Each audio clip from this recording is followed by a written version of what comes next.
ডাকসু নির্বাচনের সর্বশেষ তথ্য জানাতে এই মুহূর্তে আমাদের সাথে যোগ দিয়েছেন সহকর্মী মামুনুর রহমান।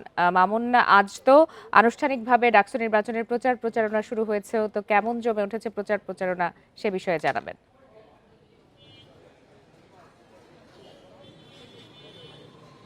যেমনটি বলছিলেন, প্রচারণা আজকে আনুষ্ঠানিকভাবে শুরু হয়েছে। সকাল থেকেই কিন্তু বিভিন্ন সংগঠন, ছাত্র সংগঠন তারা কিন্তু প্রচারণা শুরু করেছে। কিন্তু এই মুহূর্তে ছাত্রদল থেকে প্রচারণা শুরু হচ্ছে ঢাকা স্মৃতি চিরন্তন বা ভিসি চত্বর থেকে। সেই চত্বর থেকে আমি এখন কথা বলছি।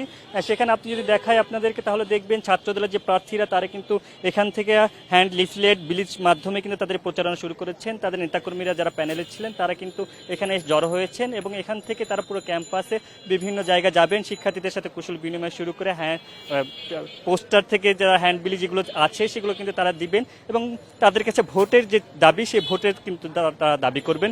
এছাড়া আমরা সকালে এখানকার যে প্রশাসনের যে নির্বাচন রিটার্নিং কর্মকর্তা ছিলেন জসিমউদ্দিন, তার সাথে কথা বলেছি। তিনি যে বিষয়টি বলেছিলেন যে আচরণবিধির ব্যাপারে তারা সুনির্দিষ্ট কিন্তু কিছু বলে দিয়েছেন যে কি কি করা যাবে, কি কি করা যাবে না। এর মধ্যে কারো নামে কুৎসা রটনা থেকে শুরু করে কোনো ধরনের সভা সমাবেশ করা যাবে না বলে উল্লেখ করেছেন।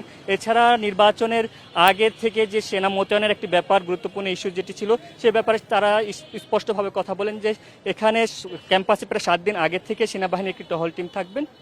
এছাড়া নির্বাচনের দিন পুরো ক্যাম্পাস জুড়ে নিরাপত্তার খাতিরে কিন্তু 8 এবং 9 তারিখ মেট্রো স্টেশন কিন্তু বন্ধ থাকবে এবং বহিরাগতরা কিন্তু কোনোভাবে প্রবেশ করতে পারবেন না। যারা ক্যাম্পাসের শিক্ষার্থী তারাই কিন্তু নির্বাচন এবং নির্বাচনের আগের দিন পর্যন্ত ক্যাম্পাসে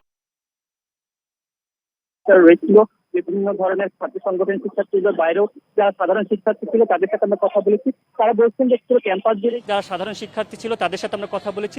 তারা বলছেন যে পুরো ক্যাম্পাস জুড়ে কিন্তু গত 6 বছর পর অন্যরকম একটি অনুভূতির তাদের মধ্যে কাজ করছেন। তখন যাকে নির্বাচন করে তাদের যে শিক্ষার্থী প্রতিনিধি নির্বাচন করবেন এবং নির্বাচন প্রার্থী যারা জয়ী হবেন তারা শিক্ষার্থীদের নিয়ে কাজ করবেন, সেই প্রত্যাশার পাশাপাশি তারা বলছিলেন, অভিযোগ করে বলছিলেন যে অনেক প্রার্থী যেসব ইশতেহারের মধ্যে তারা বলছেন, দাবি করছেন, বিগত সময় কিন্তু যারা নির্বাচিত হয়েছেন তারাও কিন্তু অনেক ধরনের শিক্ষার্থী বান্ধব কর্মসূচি বা দাবি রাখলেও কেউ কিন্তু তা বাস্তবায়ন করেনি। কিন্তু এবার তারা বলছেন যে 5 আগস্টের পর যে প্রেক্ষাপটে নতুন প্রতিনিধিরা যে 5 আগস্টের পর যে প্রেক্ষাপটে নতুন প্রতিনিধিরা আসবেন, তারা কিন্তু শিক্ষার্থীদের কাছে একটি দায়বদ্ধতা তাদের থাকতে হবে এবং শিক্ষার্থীর চাপের মুখে হলেও তাদের কিন্তু তারা যে ইশতেহারগুলো ঘোষণা করবেন সেগুলো কিন্তু বাস্তবায়ন করতে হবে।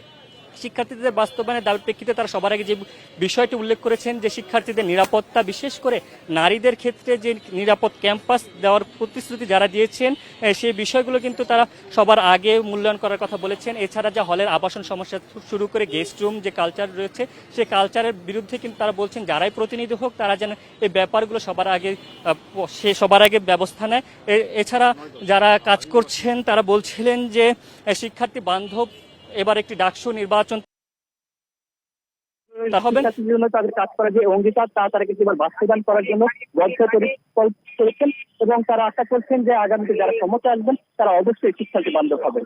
ডাকসু নির্বাচনের সর্বশেষ পরিস্থিতি নিয়ে ঢাকা বিশ্ববিদ্যালয় ক্যাম্পাস থেকে ছিল আমার কাছে সর্বশেষ জানাচ্ছিলেন সহকর্মী মামুনুর রহমান।